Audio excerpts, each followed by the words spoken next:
सद्गुरू पैमावली मातोश्री माईंना प्रथम कृतज्ञपूर्वक वंदन आणि आपण सर्व सद्भक्त सत्सुखी आपण सर्वांना आदरपूर्वक नमस्कार.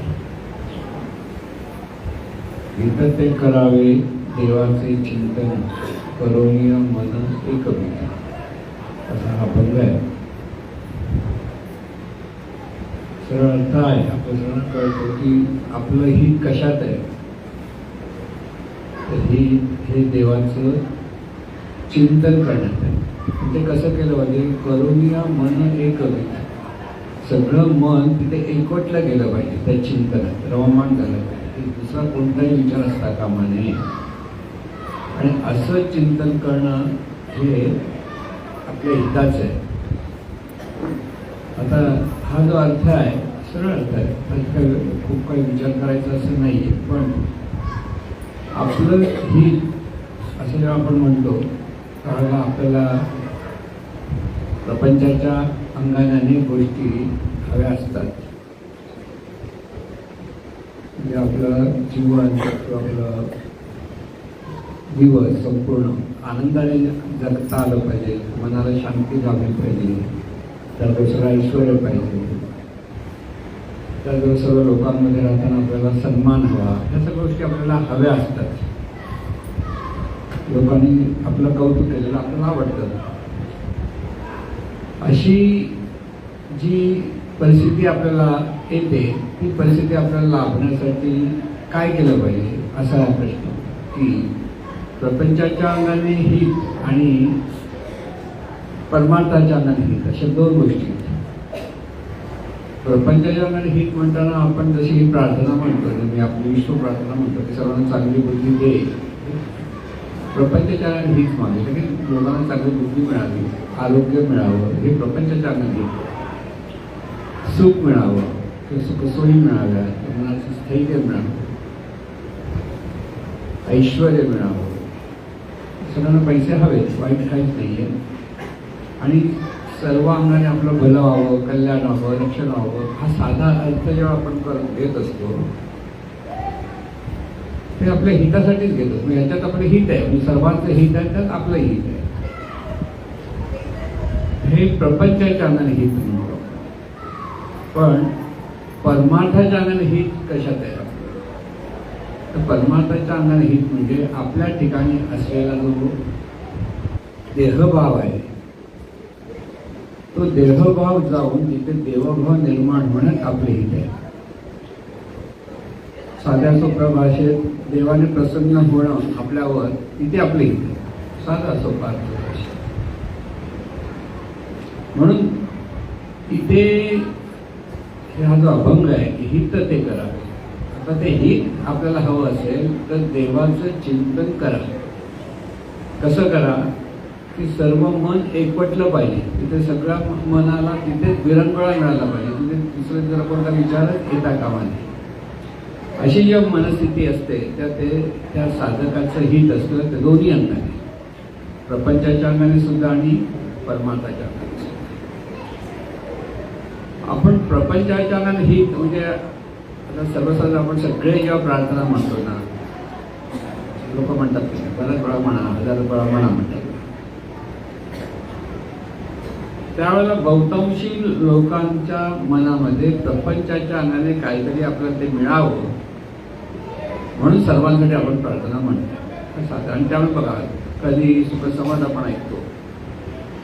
तर सुखसंवादामध्ये ऐकताना मग मला घर मिळालं की कोणाला लग्न व्हायचं नव्हतं लग्न झालं की कोणाला आणखी मूल होत नव्हतं मूल झालं. म्हणजे हे सुखसंवादात आपण ऐकतो नाही. असं झालं म्हणून असं झालं, असं झालं म्हणून असं झालं. कोणाचं कर्ज होतं, कर्जात सुटका झाली. म्हणजे मला अशी एक चांगली व्यक्ती माहिती आपली चांगली नामधारक आहे, खूप चांगली. मनापासून ती प्रार्थना म्हणते. दुसरं 3-3 प्रार्थना म्हणते. तिला काय मिळालं. तिला शेजारचा घर फ्लॅट होता तो मिळाला. काही चांगलं वाईट काहीच नाही.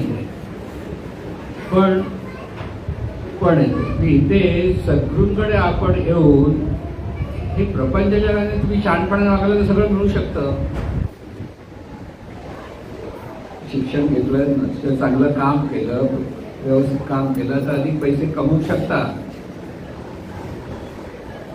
पण देहभाव जाण्यात हित आहे हे मात्र कोणाच्या लक्षात येत नाही. कोणी असं एक तरी सुख समाधान बोलला का ह्या प्रार्थनेने माझा देहभाव गेला? काही लोकांना ऐकल्या इतक्या वर्षात आपण की बाबा देवाचा साक्षात्कार झाला, कधी वेळची अनुभूती आली, की मनाला शांती, सुख, समाधान मिळालं. निर्ण भाषेत ह्याचा अर्थ सांगितला जातो. कारण आपली दृष्टी तशी नसते.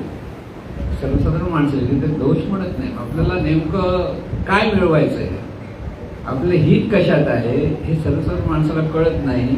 हे जगातलं मोठं आश्चर्य महाराजांनी प्रवचनात सांगायचे ना. महाराज नेहमी प्रवचन हे आपलं हित कशात आहे हे सर्वसाधारण माणसाला कळत नाही.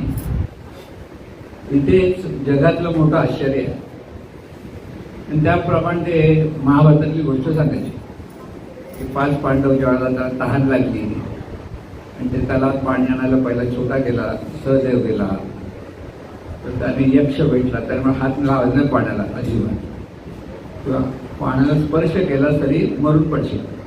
हा पांडव म्हणजे अगदी सगळा वेळ अर्जुनाचा भीमाचा लहान भाऊ म्हटला तरी अहंकार होता ना.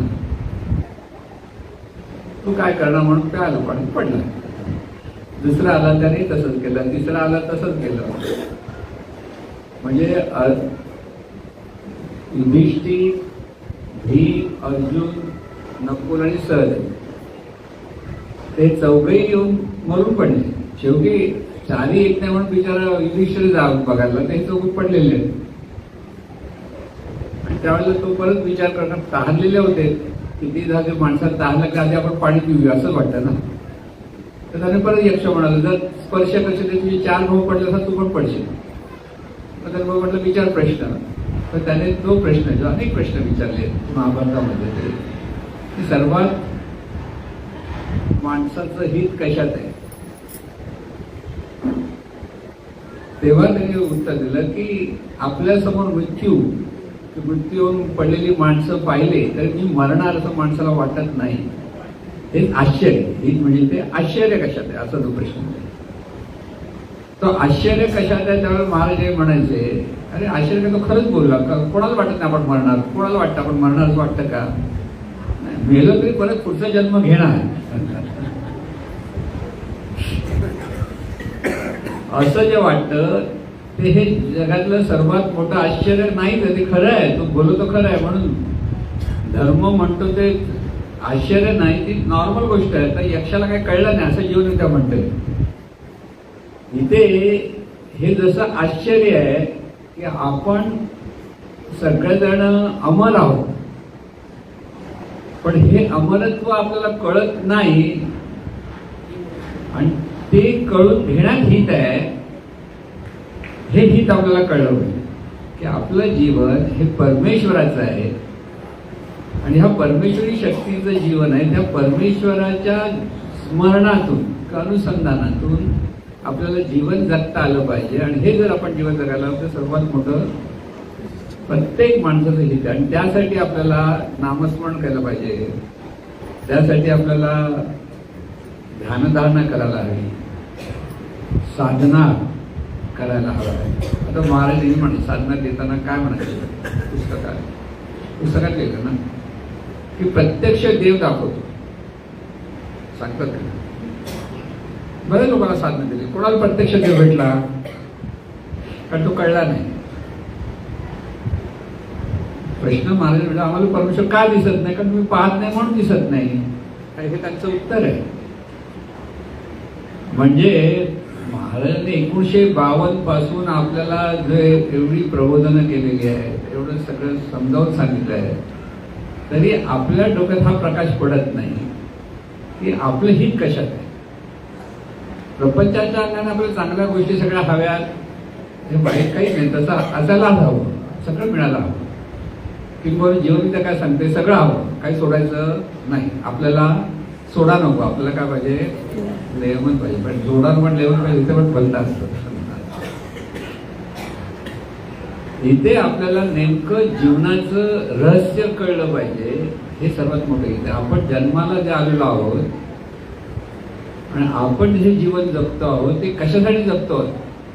जन्माला आल्यापासून मृत्यू हे माणसाला येणारच, नाही येणार नाही. किती वाचवायचा प्रयत्न करता येणार, कारण निसर्ग नियम आहे आतापर्यंत ते. पण हल्ली असं पेपरमध्ये आलं होतं की पुतीन म्हणजे रशियाचा राष्ट्राध्यक्ष आणि चीनचा राष्ट्र दोघं मित्र ना, दोघं एकदम त्यांच्या हातामध्ये अख्खं राष्ट्र आहे, सत्ता आहे. तर ते त्यांनी आपल्या संशोधकांना संशोधन करायसारखे माणूस मेलाच नाही पाहिजे. त्या दोघांना मारलं, बाकीचे मेले चालते मेलाच नव्हे त्यासाठी ते संशोधन म्हणजे नुसती इच्छा नाही करत ते. त्या सायंटिस्टना ऑर्डर दिले की माणसाचं आयुष्य असंच सतत चाललं पाहिजे, म्हणजे हे मरणार नाही आणि आमरण सत्ताधीश होऊन राहणार आहे. प्रत्येक माणसाची तशी इच्छा असते, आपण मरायचंच नाही असं असतं. नकळत बघा तो, नकळत आपल्याला आपण मरणार आहोत असं वाटत नाही. पण अगदी अडचणी आल्या, निराश झाला माणूस की मग वाटतं जाऊन दे, सोडून जाते, कटकट नको असं म्हणतो ना. म्हणून हित ते करावे देवाचे चिंतन. आपल्याला आपलं हित कशात आहे हे आधी कळलं पाहिजे. प्रपंचाच्या अंगाने सगळ्या गोष्टी सुखसोयी मिळाल्या पाहिजे, ज्ञान मिळालं पाहिजे, देहाचं आरोग्य असलं पाहिजे. हे सगळं जरी खरं असलं ते ते एक बाजू आहे मागण्याची. पण दुसरी बाजू सगळ्यात महत्वाची म्हणजे आपण जे जन्मताच भवरोगाने व्यापलेलो आहोत. भवरोग आहे प्रत्येक जन्माला आलेल्या प्राण्याला, माणसालाच नाही प्रत्येक प्राण्याला. भवरोग काय, तर मी देह आहे हा भाव आपल्या प्रत्येकाकडे इतका चिकटलेला आहे आणि त्याच्यातून मुक्त होणं हे आपलं हित आहे. त्याला मोक्ष म्हणतात. मोक्ष म्हणजे जीवनमरणातून सुटका म्हणजे मोक्ष नव्हे. जीवन म्हणजे काय म्हणते, अज्ञानातून मुक्त होणं म्हणजे मोक्ष. अज्ञान काय, मी देह आहे. सर्वात मोठं अज्ञान माणसाकडे कोणतं आहे की जगातल्या बहुतांशी लोकांकडे मी देह आहे हा जो भाव आहे हे अज्ञान आहे. आणि ह्या अज्ञानातून आपल्याला मुक्त होता आलं पाहिजे. म्हणजे प्रत्येक क्षणोक्षणी जीवन जगत असताना आपण कोण आहोत हे आपल्याला चांगलं कळलं पाहिजे. आणि त्याच्यातून आपण जेव्हा जीवन जगायला लागतो तेव्हा सर्वांगाने आपण सुखी होतो. संत सर्वांगाने सुखी असतात, कारण त्यांना त्यांचं मूळ स्वरूप काय आहे हे चांगलं माहिती आहे. किंबहुना त्या स्वरूपानुसंधानातून ते जीवन जगत असतात. आणि म्हणून देवाचं चिंतन कशासाठी करायचं आहे, स्वरूपानुसंधान प्राप्त होण्यासाठी करायचं. चिंतन म्हटलंय, नामस्मरण हा एक भाग आणि दुसरं ईश्वर चिंतन हे दुसरा भाग आहे. ईश्वर चिंतन म्हणजे प्रत्येक क्षणोक्षणी आपल्याकडे हे चिंतन असलं पाहिजे, आपलं हे जीवन परमेश्वरी शक्तीमुळे चाललेलं आहे. आपण म्हणून जे आहोत ते त्या परमेश्वराचंच अंग आहोत. आपण परमेश्वरापेक्षा वेगळे नाहीये. आपण सर्व एकाच दिव्य स्वरूपाचे अंग आहोत. आणि हे सतत स्मरण होणं म्हणजे देवाचं चिंतन. नुसतं राम राम म्हटलं की देवाचं चिंतन नव्हे. राम राम म्हटलं की कोण राम माहित नाही, म्हणजे माहिती आहे कोणता राम, अयोध्येचा राम. आत्माराम नाही, आत्मारामाची देवळं नाही. अयोध्येच्या रामाची देवळं भरपूर आहेत. म्हणजे आत्मारामाचं देऊळ कुठे आहे, आपणच. त्याला वेगळं देऊळ बांधायची गरजच नाही. प्रत्येक मानवी देह हे आत्मारामाचं देऊळ आहे. हे कळलं पाहिजे, कळत नाही आपल्याला. म्हणून प्रत्येक माणसाकडे पाहताना जसं देवळाकडे पाहिला नमस्कार करतो ना, आतमध्ये कोणाची मूर्ती माहिती नाही, देवाची मूर्ती एवढंच म्हणतो. तसं मानवी देह ज्यावेळेला आपण म्हणतो ही देवाची मूर्ती आहे. देवाच्या म्हणजे देवाचं देऊळ आहे. म्हणजे हे देह हे देऊळ आहे आणि त्या देहामध्ये आत्माराम राहतो. आता हा आत्माराम कुठे भेटतोय, तो दिसत नाही. आम्ही पालघडीला एकदा गेलो, पालघडी गेलो ना आपण, गेलो ते देऊळ मूर्ती नव्हती ते सिक्कीमला तिथे आम्ही असं फिरत गेलो होतो. सगळे बाजारात आम्ही म्हणलं चला बघूया देवळात काय देऊळ होतं.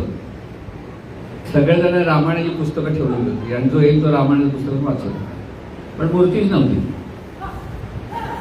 देवळात, कोणती मूर्ती नव्हती. पण त्यांच्याकडून जे सद्गुरू होते त्यांनी त्यांना रामनाम शिकवलं होतं, पण ते राम राम करायचे किंवा रामायण वाचत.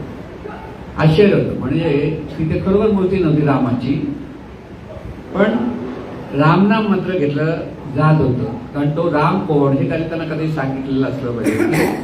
आपल्याच हृदयात किंवा आपल्याच ठिकाणी हा जो राम आहे तो राम कसा आहे ते आपल्याला कळलं. म्हणजे देवाचं चिंतन म्हणताना हे देवाचं स्मरण आपल्याला कसं केलं पाहिजे ते लक्षात येतं.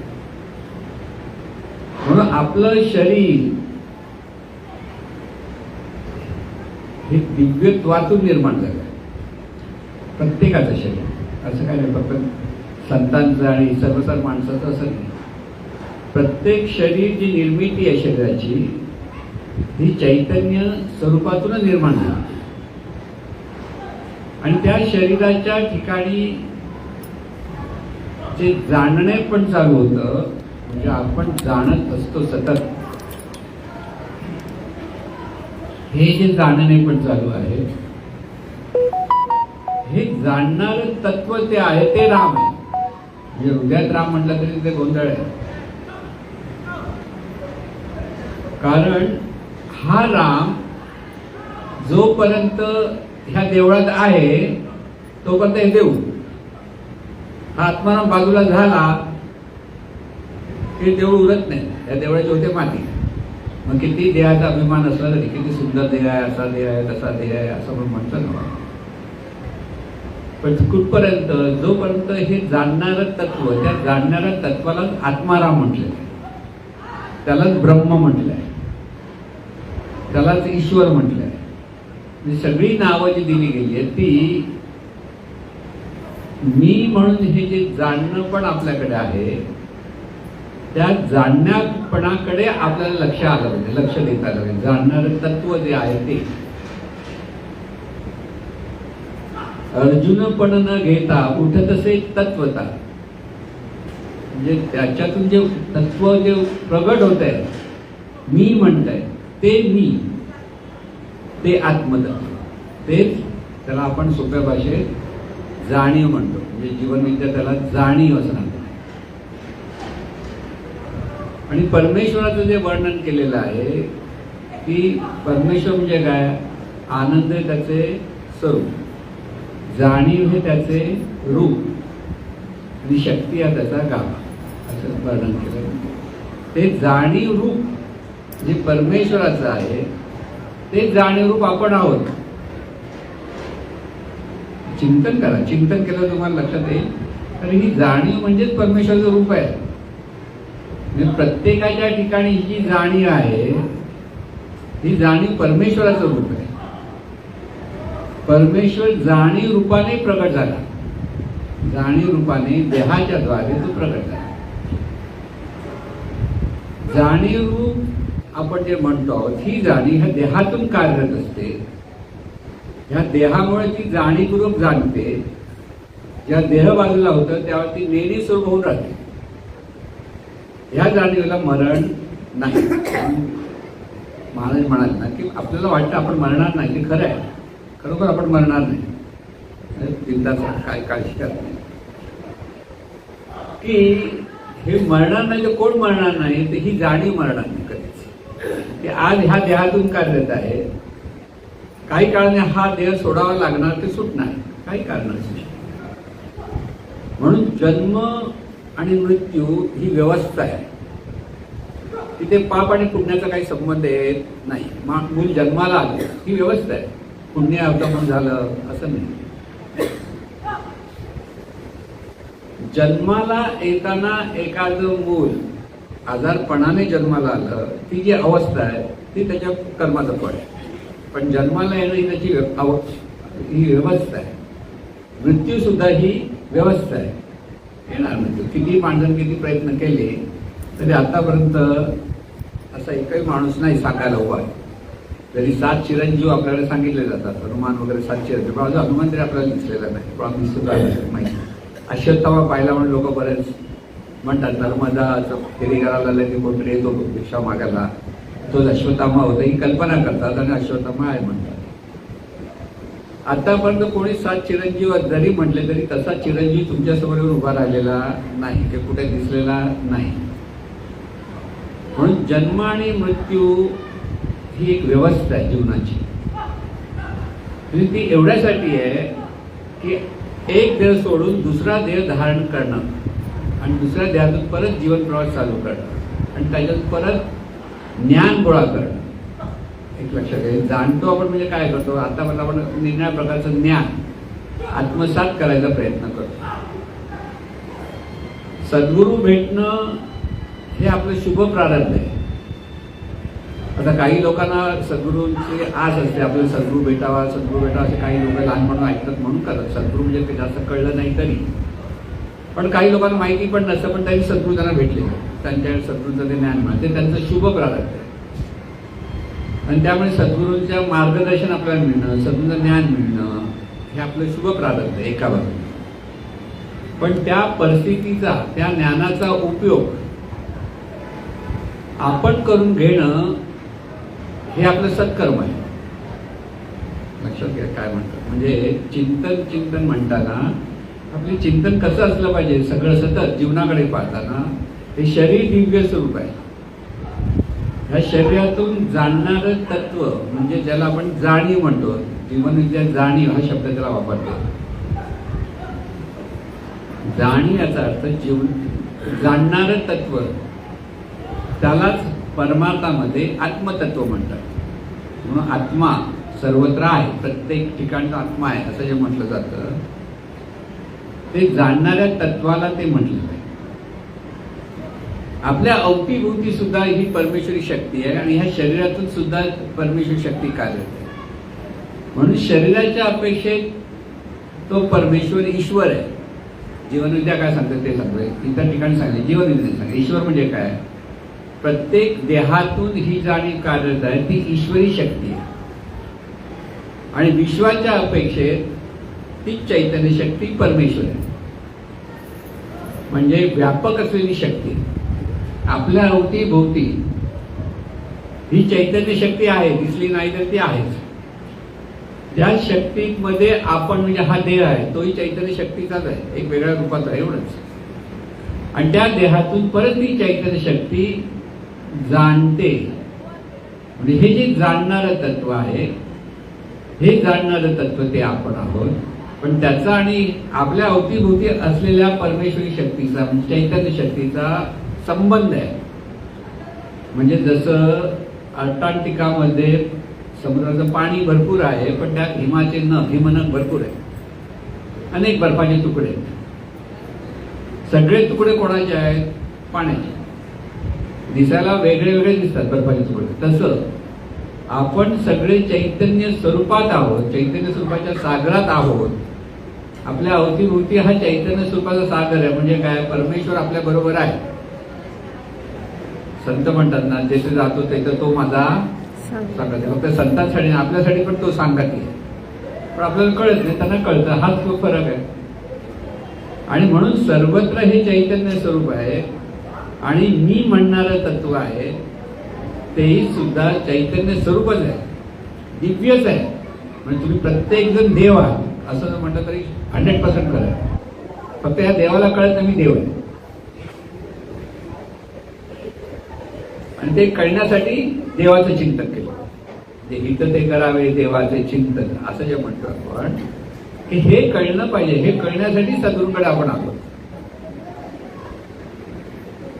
पण एकदा प्रवचन म्हणाला, अरे एका कोणतरी सोडून गेलो महाराज जाणार, त्याला मी अमृत देत होतो. आपण हाक मला ये इकडे, दार प्याला निघून गेलं. आपल्या ज्ञानेश्वर माऊली महोत्सवाचं एकदा त्यांचं वाक्य झालं.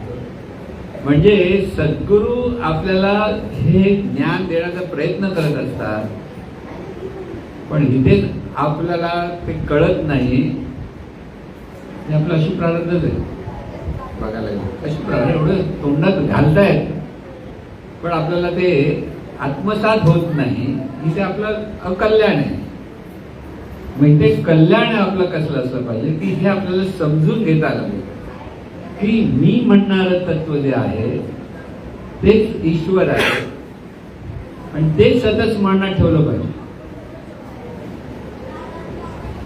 म्हणजे देहाच्या अपेक्षेत असलेला जो ईश्वर आहे, म्हणजे त्याला म्हणतात आपण मन म्हणतो दुसऱ्या भाषेत, त्याची जाणीव आहे. जाणीवेने देहभाव पकडला म्हणून ती मन झाली, जाणीवच मन झाली. जाणीव जी दिव्य आहे ती आता मनरूपाने म्हणजे अशुद्धतेने ती कार्यरत आहे प्रत्येकाच्या. म्हणजे देव असून सुद्धा तिथं अशुद्धपणा का, तर ती त्या देवाला म्हणजे या शरीरातल्या देवाला भ्रम झाला.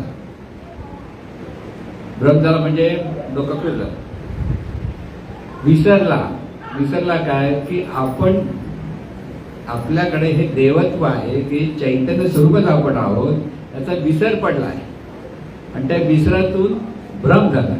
म्हणून ऐसे भ्रमाचे लक्षण विसरे आपणा आपण, म्हणजे विसर झाला म्हणून भ्रम झाला.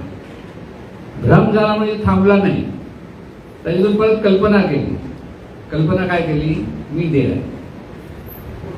आता ह्या कल्पना सगळ्या ही तुझी कल्पना कधी आपल्याला ते पटत नाही, खरं वाटत नाही. मी देह आहे तर मी देह आहे आणि त्याच्यातून आपण सगळे रागावतो, चिडतो, निराश होतो, आनंदात असतो, कधी आनंदात असतो. म्हणजे हे सगळं जे चाललेलं आहे. म्हणजे एखादा वेडा कधी हसतो, कधी रडतो, असं म्हणतो ना, वेडा आहे जाऊ दे त्याला बघू नका असं म्हणतो ना. कोणतं हसत बघायला लागतो, तुमची आई बी अशी लक्षात तो वेडा बघू नको, चल तिकडे जा, कारण कधी पण मारायला येऊ शकतो. कळलं ना. तसा जो भ्रमिष्टपणा जो आपल्याकडे आलेला आहे, त्या भ्रमिष्टपणातून आपण ही जी कल्पना केली आणि त्या कल्पनेतून आपण जीवन जगतो आहोत. म्हणजे जगामध्ये सर्व देहादेहातून असलेला देव आहे, मग त्याचं देव असून असं का होतं असा पण प्रश्न पडेल ना. लोक देव म्हणतात ना, असं कसं झालं होतं, कसं होतं. सूर्य हा तेजस्वीच आहे, 100% तेजस्वी आहे, पण पावसाळ्यात त्याच्यासोबत ढग येतात, तो त्याचं तेज दिसत नाही. कशामुळे दिसत नाही की आपल्याला आपल्या दृष्टीच्या कक्षेत सूर्य येत नाही. का येत नाही तर मध्ये ढग येतात म्हणून. आता ढग काय सूर्याला झाकत नाही, पण आपल्या दृष्टीला झाकतात.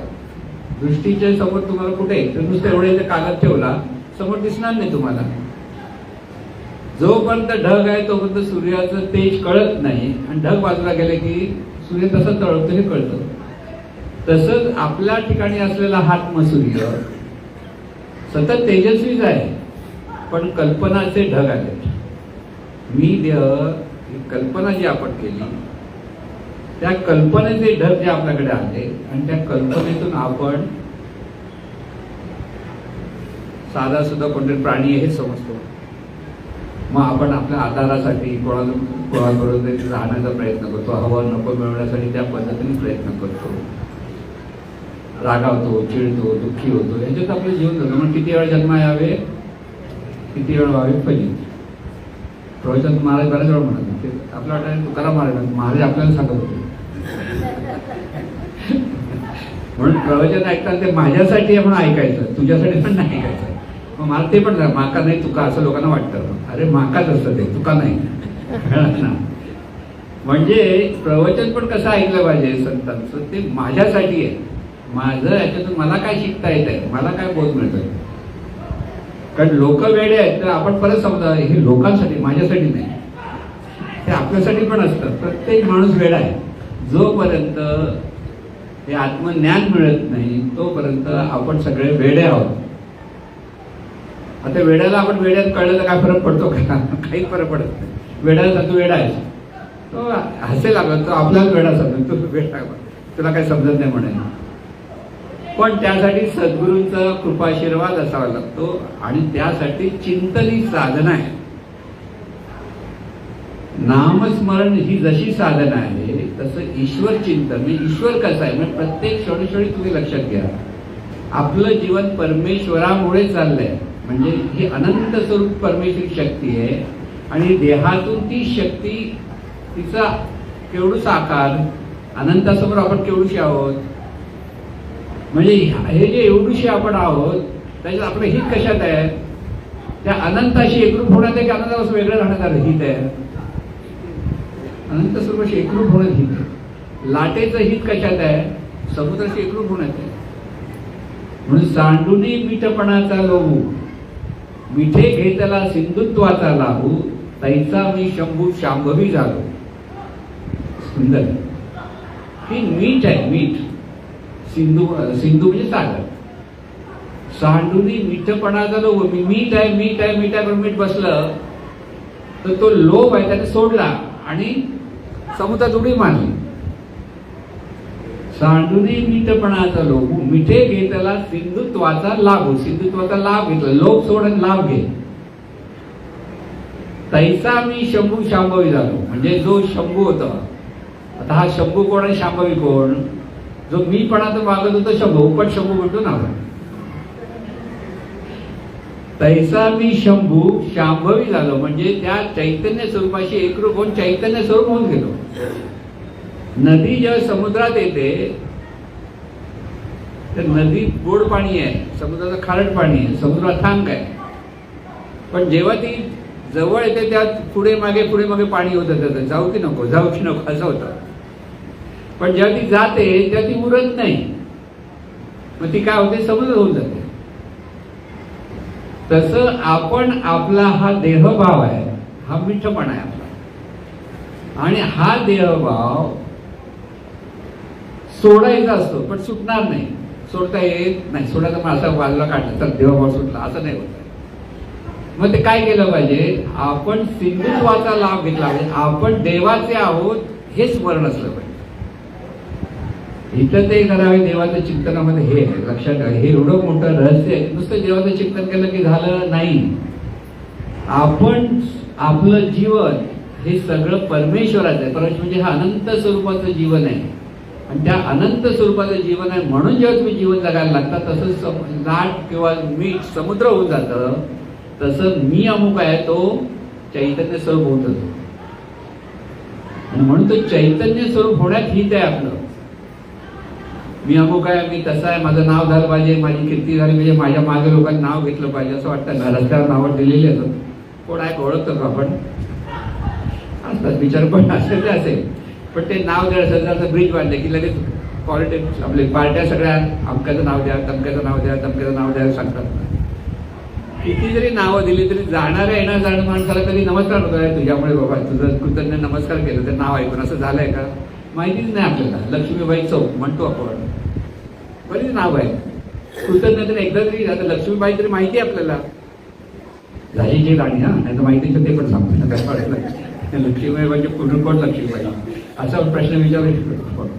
कृतज्ञतेने स्मरण करण्यासाठी नावं दिलेली आहेत.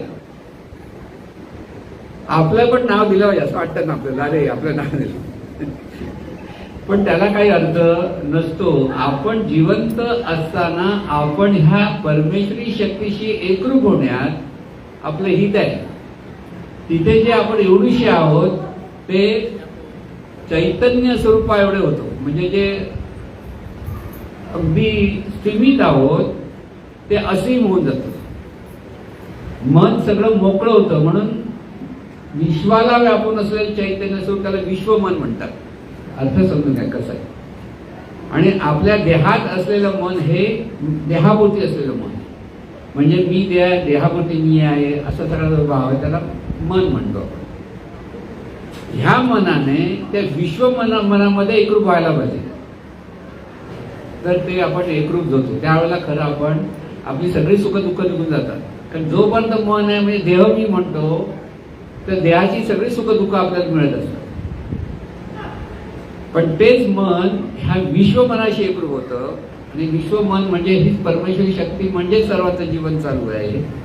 मी म्हणून कोण वेगळा नाहीच आहे. म्हणजे नाव गाव धर्म पंथ जात पात पक्ष विक्ष सगळं बाजूला गेलं पाहिजे. आणि जो हे सगळं बाजूला जो उरतो ते तत्व मी आहे. आणि हे तत्व मी म्हटल्यानंतर ते तत्व मी म्हटलं तरी ते कोणाचं आहे? त्या अनंत स्वरूपाचं आहे ज्याला नावच नाही. म्हणजे देवा नाही नाव, देवा नाही गाव, कोठे काही असं जे ज्ञानेश्वर माऊली म्हणतात ते त्याचं आहे की आपल्याला आपल्या नावाचा किंवा अनेक गोष्टींचा इतका मोह आहे. गावाचा पण मोह आहे की आपल्याला. आमचं गाव आहे, आमचं गाव म्हणतो की नाही. जातो कधी मुंबईला म्हणून किती वेळा गावात जातो, वर्षातून एकदा गणपतीला, कोकणातला माणूस शक्य गणपतीला असेल किंवा होळीला असेल, पूर्वी होळीला जायचे. नाहीतर तर घर ओस पडलेली आहे, तिथं शेती करायला माणूस मिळत नाही, किंवा घर बांधायला पडलं तर घर बांधायला पण माणसं मिळत नाही, अशी वाईट परिस्थिती. पण तरी पण आपल्याला वाटतं माझं गाव असतं ना. आता जे जातात त्यांची गोष्ट वेगळी, पण आपल्याला माहिती आहे आता आम्ही पण घर बांधलेलं आहे, पण 2-3 वर्ष जाताच येत नाही, नंतर सगळ्यानंतर जाऊन राहतं. कोणतरी जातं आपल्या भाऊ बंद असतं त्याच्यात जाऊन तिथे गणपती असतो ना घरामध्ये, तो गणपतीसाठी जातात. असं हे जर असेल तर त्याचा अभिमान ठेवण्याचा अर्थ काय? म्हणून अभिमान कसलाच असते येता कामा नये. हे जीवन परमेश्वराचं ह्या भावामध्ये जीवन जगण्यास हित आहे.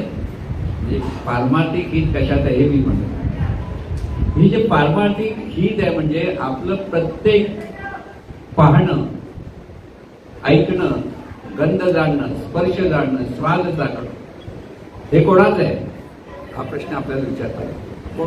कोणाला कोणाचं आहे? तर ते परमेश्वराचं आहे हे उत्तर आहे. पण हे आपल्या ह्या मनामध्ये सतत मुरवत राहावं लागतं, त्याशिवाय देहभाव जाणार नाही. म्हणून काही संत म्हणतात याच्यासाठी केला होता अट्टहास, शेवटचा क्षण थोडा, म्हणजे अरे मरताना तरी हा देहभाव सुटला पाहिजे. मरताना तरी म्हणजे दिवस जन्मभर तो सुटत नाही एखादा माणूस प्रयत्न करतो तर ते मला अरे नसेल तर जाऊ दे, शेवटच्या क्षणी तरी म्हटलं पाहिजे की बाबा हा परमेश्वराला समर्पित झालो, संपलं, कृष्णार्पणम अस्तु असं जे म्हणतो ना आपण, प्रयत्न केले पाहिजे. पण खरा जर सत्साधक असेल, खरा सद्गुरुपुत्र असेल तर त्याला जिवंतपणेच कळलं की अपुले मरण पाहिले मी हा डोळा, असं जे अनुपम सोहळा जो आहे तो मी पाहिला. ही वृत्ती आपल्याकडे येण्यासाठी, हा बोध येण्यासाठी आपल्याला देवाचं चिंतन करायचं आहे. देव कुठे आहे? देव सर्वत्र आहे. साधी भाषा, देव कुठे नाही आहे, देव सर्वत्र आहे. मी म्हणतो तिथेही देव आहे आणि समोर दिसतो तिथेही देव आहे. सतत देवाचं चिंतन पाहायचं कसं? सर्वत्र देव आहे. ह्या देहातून जे कार्य चाललंय ते देवाचं कार्य चाललंय. माझं म्हटलं की तिथे वासना येतात, माझं तुझं येतं, मानपान येतो, सगळे राग लोभ आवडी निवडी येतो, ते कुठे येतात? मी आणि माझं ह्याच्या ठिकाणी. तिथे हे सगळं जर देवाचं आहे हा बोध जर आपल्याला लक्षात यायला लागला तर आपले ह्या सगळ्या देहभावातले असलेले विकार बाजूला होतात आपोआप. पण मनापासून हे सगळं जीवन देवाचं आहे हे कळलं पाहिजे. देवाचं म्हणजे परमेश्वर, म्हणजे देवाचं आहे म्हणजे हे जे विश्वाला व्यापून असलेले चैतन्य आहे ते चैतन्य आपण एक आहोत. वेदामध्ये तेच तर सांगितलंय, तत्वम असी. ते जे आहे हे विश्वाला व्यापून असलेले चैतन्य जे त्वम म्हणजे ह्या देहातून तू मी म्हणतो ते तू, तेच तू आणि ते एकच आहे. तो हा माधव बरवा, पुढे काय म्हणतात? म्हणजे तो हा, मला नेहमी म्हणायचे तो म्हणजे ह्या विश्वाला व्यापून असलेले चैतन्य सतत स्मरणात राहिलं पाहिजे. आपण विसरतो. तो हा माधव बरवा, माधव म्हणजे हे एकच देवत्व आहे, पण आपल्याला ते कळत नाही. तो आणि हा हो म्हणतो आपण, परत विसरतो. कारण परत लक्षात आलं पाहिजे की ह्या देहातून ही दिव्य शक्ती कार्यरत आहे, की हा देव आहे, ह्या देवाचं कार्य चाललंय. तिथे मी आणि माझं काहीच नाहीये. मी माझं हा देहभाव आहे, लक्षात आहे, मीपणा आहे.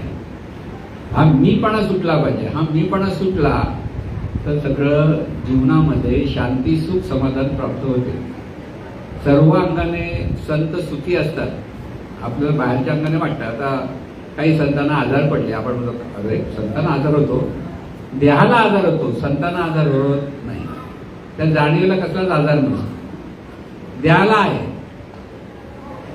म्हणून ते दुःखी नसतात. म्हणजे रामकृष्ण परमहंसांना अतिशय वेदना होत होत्या, त्या त्यांना विचारलं अरे वेदना हो म्हणा, मग तरी तुमचं प्रसन्न कसे तुम्ही? कारण देहाला वेदना होत आहेत. त्या जाणीवेला काहीच वेदना होत नाही, जाणीवेला कसलाच रोग लागलेला नाहीये. कारण जाणीव रोग एकच लागतो, तो भवरोग, तो सुटलाय, त्यामुळे त्यानं ते मुक्त आहे. आपण समोरच्याला बघतो रे आजारी हो, आजारी भरपूर आहे, वाईट आहे, वाईट आहे म्हणतो, आपल्याला काही दुखत नाही त्यावेळेला ना. बघा तुम्ही कसं, जरी वाईट आहे चांगलं आहे म्हणता, आजारी येतं, आजारी त्याला बिचारायला दुखत आहे, पण ते दुःख आपलं काय दुखत नसतं. तसं देहाकडे पाहताना त्याला दुखतंय, मला काय दुखत. देवाला पाहायचंय तर देहाकडे असं पाहायचं की हा देव तू या देहातून पाहतोय. शरीर हे इन्स्ट्रुमेंट आहे, यंत्र आहे, हे स्पष्ट कळलं पाहिजे. कळत नाही आपल्याला, किती सुटका व्हायची चिंतन. आणि सगळं जीवन ह्या देवाचं आहे, सोप्या पाहिजे. परमेश्वर, ईश्वर, ब्रह्म, चैतन्य असे मोठमोठे शब्द आहेत सगळे. देव शब्द लक्षात घेतला तरी आपलं लक्षात सगळं देवाचं जीवन आहे. हा डोळ्यातून पाहतो, कोण पाहतो? देव पाहतो. कानातून कोण ऐकतोय? देव ऐकतोय. नाकातून गंध जाणला, कोण ऐकतोय? आवड नावड नको, मला हा सुगंध आवडतो. अगरबत्ती कोणती लावायची? त्रास न होणारी अगरबत्ती लावा, एवढंच म्हणा. देहाला त्रास होता का म्हणा. जर एखादा सुगंध म्हणून डोकं दुखतं, काही काही लोकांचं होतं ना असं. शरीराला त्रास होता कामा नाही, इतर कोणाला त्रास होता कामा नाही, त्याच्यातून आपल्याला आनंदाने राहता आलं पाहिजे. त्यामुळे सगळं जीवन देवाचं आहे ह्या भावात जेव्हा आपण करतो तेव्हा हे सतत चिंतन केलं करणं म्हणजेच आपल्या जीवनातलं सर्वात मोठं हित आपण साधतो, लक्षात घ्या. आणि हे हित आपल्याला साधण्यासाठी सतत देवाचं चिंतन केलं पाहिजे. तसंच ह्या देवाच्या चिंतनातून सर्वांचं हित व्हावं हे जेव्हा इच्छा निर्माण होते ते सुद्धा देवाचं हित चिंतन आहे. म्हणून हित ते करावे देवाचे चिंतन असं जे म्हटलं आहे तर दोन पार्ट आहे. हित ते करावे, बाजूला करा, म्हणजे लोकांचं हित करा, हेच देवाचं चिंतन आहे. आपल्याकडनं लोकांचं हित होत असेल विचारातून, उच्चारातून, आचरणातून, आपल्यामुळे समोरच्याचं हित होत आहे, हे देवाचं चिंतन आहे. तिथे तुम्हाला देवाचं स्मरण आहे की नाही विचारलं नाही, लोकांचं हित करताना तुम्हाला त्याचा परिणाम चांगला मिळणार आहे. आणि दुसरं देवाच्या चिंतनात राहिलं तर ते तुमचं हित आणि सर्वांचं हित आहे, तुमच्या अवतीभोवती असलेल्या लोकांचं पण हित आहे. कारण ह्या ओरामध्ये ज्याच्याकडे सतत स्मरण आहे देवाचं, त्याच्या जवळ येणाऱ्या लोकांना त्याचा अधिक लाभ मिळतो. किंवा त्या ज्ञानाकडे जाताना सद्गुरूच्या जवळचे जी लोक जायचे त्यांना तिथे सतत राहावंसं का वाटायचं? कारण तो देवाची आभा तिथे होती, त्या दिव्य प्रकाशाचा ती आभा असते. आणि त्या आभेमध्ये आपण जर राहतो तेव्हा आपल्याला बरं वाटतं. आणि म्हणून आपल्या ठिकाणी सुद्धा हे स्मरण पुन्हा पुन्हा आपल्याला झालं पाहिजे की हे सगळं जीवन देवाचं आहे. करता देव आहे, करता मी नाही. कोणतंही कार्य करताना हे देवाचं कार्य म्हणून करायचं. प्रत्येक कृती करताना ही देवच करतो ह्या भावात करायचं. तिथे मी करतो उरता कामा नाही, हे सतत चिंतन पाहिजे, सतत चिंतन. की क्षणोक्षणी जेव्हा आपण हे देवाचं चिंतन करायला लागतो तेव्हा आपल्या जीवनामध्ये हा आनंद आपोआप येतो. त्याला स्वानंद म्हणतो आपण. शांती, सुख सहज प्राप्त होते. प्रपंचातली सगळी टेन्शन आपल्याला टोचत नाही. प्रपंच टेन्शन जातात का? नाही जात. चमत्कार होतो, टेन्शन घेत तसं नाही होत. जे प्रपंचातल्या गोष्टी आपल्या एवढ्या मोठ्या वाटत होत असायच्या त्या देवभावाला आहे चालेल. कळलं काय म्हणतात? म्हणजे बहिर्गोल भिंगातून जर तुम्ही माशी बघितली तेवढी मोठी दिसेल, एवढी मोठी माशी दिसते, अरे एवढी मोठी बाजूला एवढी आहे. तसं देहभावातून जेव्हा पाहतो तेव्हा सगळ्या प्रॉब्लेम टेन्शन आपले एवढे मोठे दिसत जाते, बहिर्गोल भिंगा सगळे दिसतात. पण एकदा तुम्ही चैतन्य भावात गेला, देवभावात गेलात तर ते एवढंच असतं. म्हणजे जगातले कोणताही प्रॉब्लेम तुम्हाला त्रास देऊ शकत नाही, तुमची झोप उडवू शकत नाही. तुम्ही आनंदाने झोपू शकता आणि आनंदाने उठू शकता आणि आनंदानं जीवन जगू शकता आणि जगता जगता सर्वांना आनंद देऊ शकता. असं जीवन जर आपण जगलो तर तिथे आपलं हित आहे. आणि हे हित आपल्याला साधण्यासाठी देवाचं सतत चिंतन करा. देवाचं चिंतन मी परत लक्षात घ्या, जाणीव आहे हाच देव आहे. आपल्या ठिकाणी हे जाणणे पण आहे हाच देव आहे. त्याच्या पुढे देहभावाचा ढग आहे, त्याच्यामुळे त्याचं दिव्यत्व प्रगट होत नाहीये. तो ढग बाजूला जायचं असेल तर देवाचं चिंतन देवाने पुन्हा पुन्हा केलं पाहिजे. या जाणीवेने आपण देव आहोत, ह्या देहातून हा देव पाहतो, सगळं देवाचं कार्य चाललंय. आणि हे देवाचं कार्य चाललंय, ह्या भावात राहायला लागलं की समोरच्या कोणत्याही गोष्टीचा राग नाही, लोभ नाही, द्वेष नाही, मत्सर नाही, दुजेपणा नाही, ते सर्व जीवन देवाचं आहे असं जेव्हा जीवन आपण जगायला लागतो त्यावेळेला खऱ्या अर्थाने आपलं हित आहे ह्या जगण्यामध्ये. नाहीतर टेन्शनमध्ये त्रास, दुःख, राग, चीड हे सगळं चाललेलं आहे रोजचं आपलं. त्याच्यातून मुक्त व्हायचं आहे आणि ते मुक्त झालं की खऱ्या अर्थाने मोक्ष प्राप्त होणार आहे आणि असा मोक्ष सर्वांना प्राप्त हो अशी सद्गुरूंनी प्रार्थना. सद्गुरुनाथ महाराज की जय. हे ईश्वरा सर्वांना चांगली बुद्धी दे, आरोग्य दे, सर्वांना सुखात आनंदात ऐश्वर्यात ठेव.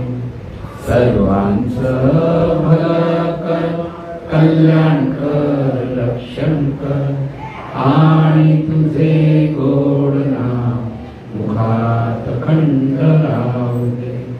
सद्गुरुनाथ महाराज की जय.